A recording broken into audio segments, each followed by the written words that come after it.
هلا بنات، شلونكم؟ شو اخباركم؟ ان شاء الله يابا كلكم صحة وسلامة ورجعتوا من الزيارة. مقبولة زيارتكم. بنات راح اسوي كباب البوتيتا في شي بسيط للعشاء. انا هنا سالقة مكعبات البوتيتا مثل ما تشوفون.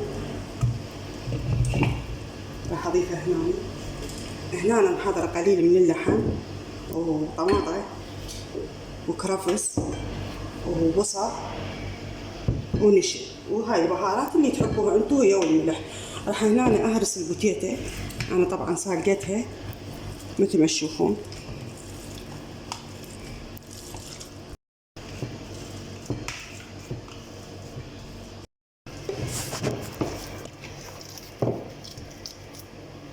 بنات شوفوا شلون هرستها. هسه راح اضيف عليها البصل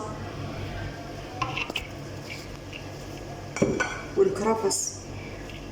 طبعا كرفس مع دانوس اي شي عندك. وهنا عندي اللحم والطماطة.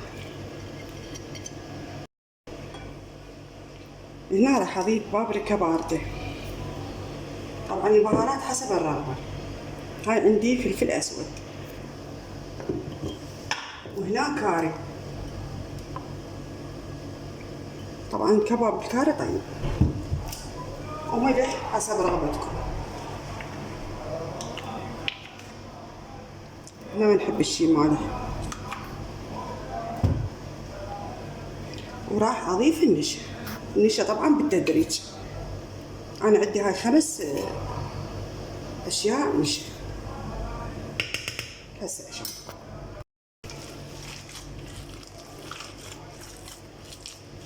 طبعا لا شفتيها شويه لينه جوا ايدك، ضيفي عليها نشا حتى تقرمش تصير طعمها طيب.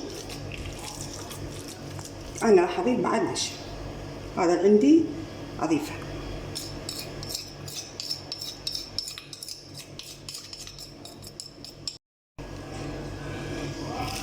مع بنات هاي العجينه مالتها نفس عجين الكباب، بس هو بوتيتا ونشا مو طحين.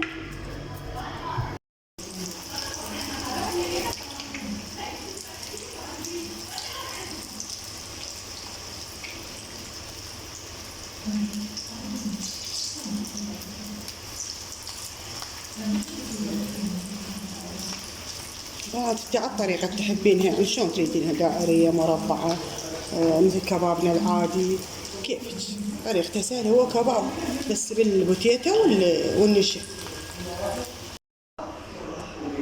بنات هاي النتيجة، شوفوا كل شي مرتب شلون مقرمشة، تجنن بسيطة وما بيها تكلفة ومال الأشياء الطيبة.